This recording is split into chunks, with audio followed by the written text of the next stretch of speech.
Yeah, we working. We working. On a holiday where I blow a lot. Getting in. Let's get it.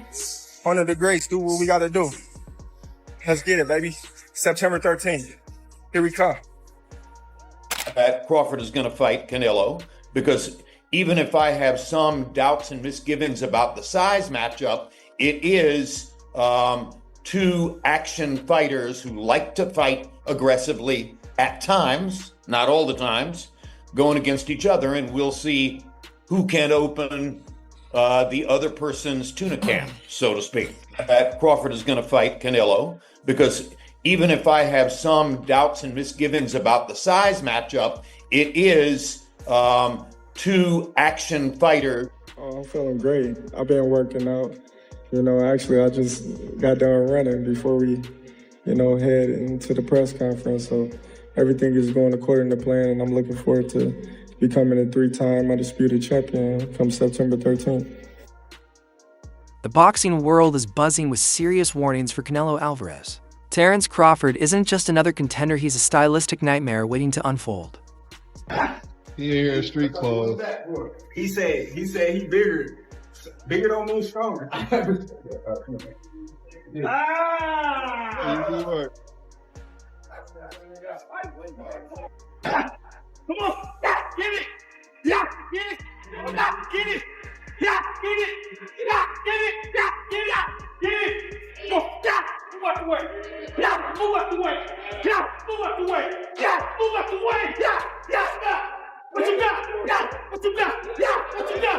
Yeah, what you got? Yeah, what you got? Yeah, what you got? Yeah. What did you get? What did you get? Matchroom CEO Eddie Hearn revealed the blueprint for Terence "Bud" Crawford to shock the world. Against Canelo Alvarez, Hearn believes Crawford's path to victory lies in his slick footwork, making him elusive and hard to hit, while executing effectively off the back foot. Moving, fighting off the back foot. Yeah. A lot of, he'll engage a lot more than Skull, but he will be looking to do all the things where people have had success, which is use movement. Look at what Bivol did. Bivol had the perfect game plan. He boxed off the back foot, then he attacked, then he moved, then all that kind of stuff. And then Crawford will be looking to do exactly the same. Crawford commands immense respect across the boxing landscape.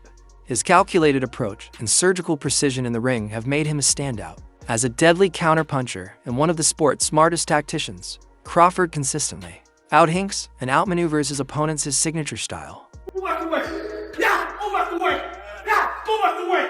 Yeah, move out the way. Yeah, yeah, yeah. What you got? Yeah, what you got? Yeah, what you got? Yeah, yeah, what you got? Yeah, what you got? Yeah. Boxing legend Andre Ward is fully behind Crawford. For Ward, it's not just about physical skills, it's about mindset. The same unbreakable mentality that kept Ward undefeated is what he sees in Crawford, a fighter who doesn't fold under pressure and thrives when the stakes are highest. I'm going with Terence Crawford. Big weight jump, a dangerous fight, but somebody's got to prove to me that they can break Terence Crawford's will and that he can't figure it out against you. It ain't no disrespect toward Canelo, but I've said this the last couple of years. I'm not betting against Terence Crawford against nobody right now. You got to show me that you can. Ward believes this fight is not just physical, it's a test of willpower. In that battle, Crawford's mental strength could be the deciding factor. Boxing analyst Teddy Atlas echoed this sentiment with a passionate prediction. Despite Crawford's size disadvantage, Atlas believes he'll rise to the moment, while acknowledging the fight won't be easy and could become explosive. Atlas is convinced that Crawford will adapt instinctively and respond under fire. I'm taking Crawford. He'll handle it all. That's it. I am. I'm not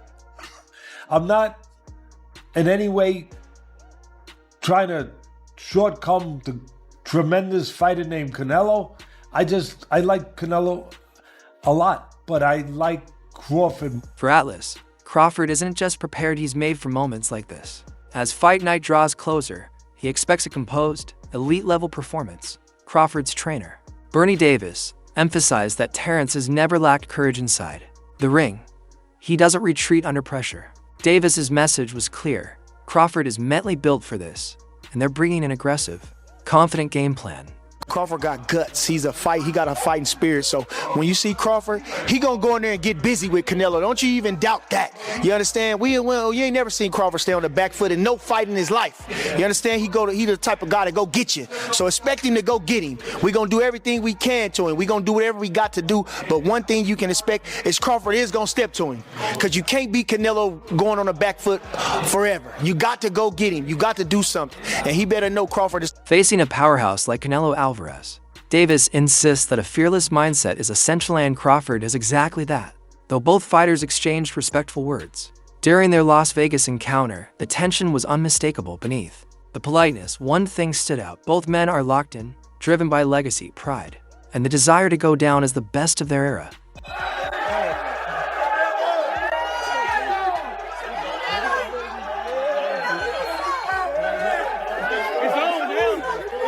Canelo suggested that Crawford's confident demeanor might be influenced by outside forces. He specifically pointed to Turki Alalshik, implying that Alalshik may be encouraging Crawford to stir drama for promotional reasons. I always try to respect my opponents, and I think he don't did them because he really wanted to do. I think Turki Alalshik told him, you need to do something, and he did.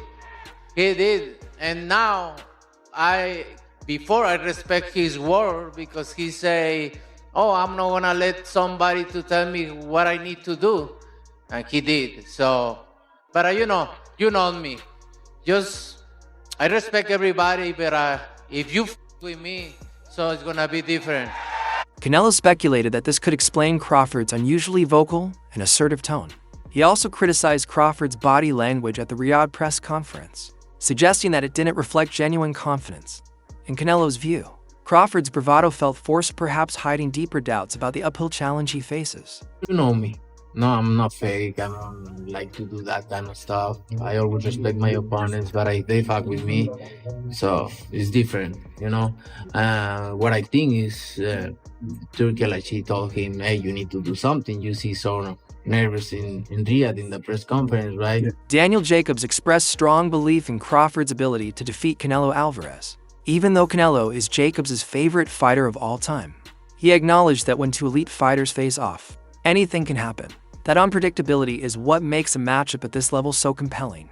What I don't respect about Crawford, his work. He say, "I'm not gonna do anything I don't want it, or somebody tell me I need to do," and he do it in that. He tried to back me up, not pushing me, but back me up, and that's why I push him. Yeah, you watch Saunders fight, right?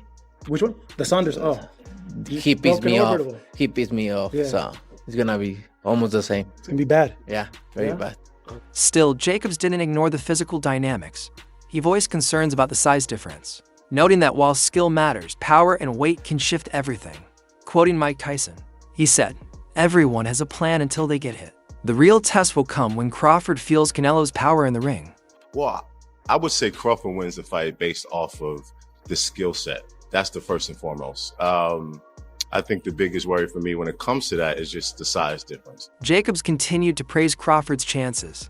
While casual fans may call it a long shot, Jacobs told Jake Donovan that this fight gives Crawford a major opportunity to prove his greatness to those who truly understand the sport. I'm hoping that he's able to endure what Canelo's going to bring, but I think he has the skill set to be able to be like eluding all of the big shots and hit, not get hit. What his brother Nassim said, he has the most famous quote, "Swim without getting wet." And so I believe if Crawford could be that the night of the fight, I think he'll be successful. I think it'll be a big shot. As the fight draws near, more experts, including Bill Haney, are openly backing Crawford. Haney said, "The Crawford comes around once in a lifetime. He sacrificed everything to get here." He added that Canelo's size wouldn't determine the outcome. In Haney's eyes, Crawford's superior ring IQ, adaptability, and focus under pressure are what will lead him to victory.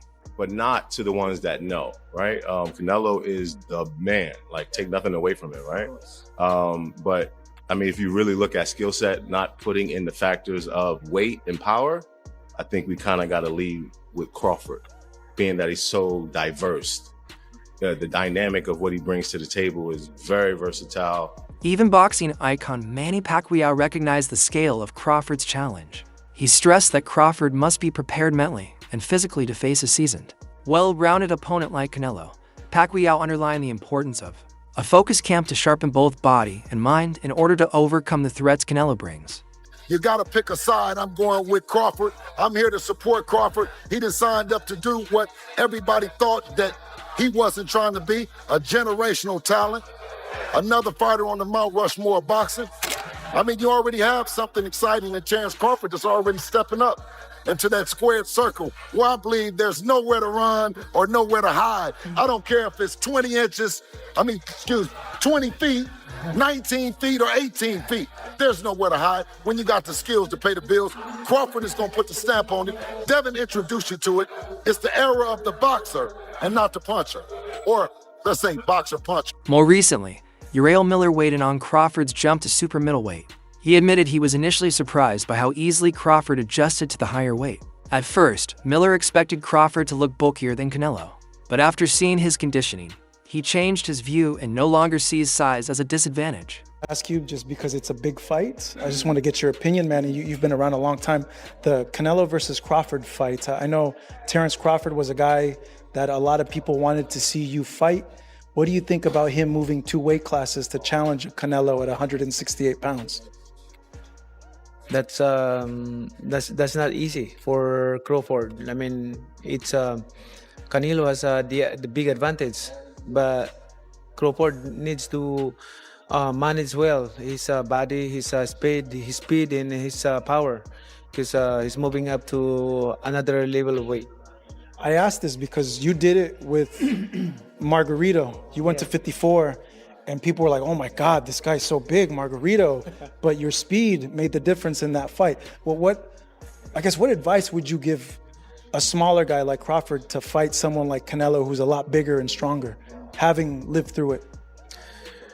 You know, preparing like that opponents, like is not only the speed, but you know the techniques that you can use in the fight. Like, make sure that in your daily routine, training routine, like that, make sure that all the techniques, strategy, combination, like, you know, it's accurate to your opponent's style.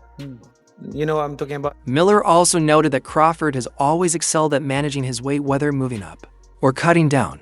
He believes Crawford's discipline and meticulous attention to detail will play a key role in fight night, while showing respect to both fighters. Miller confidently backed Crawford, predicting that Canelo is in for a challenging night. He described Crawford as a legitimate threat, technically refined, mentally locked in, and fully prepared to compete at the 168-pound limit. For more powerful breakdowns, expert takes, and raw fight energy, make sure to like this video, subscribe to the channel, and hit the bell icon so you never miss an update. This is Fight Edge, where boxing speaks louder than words.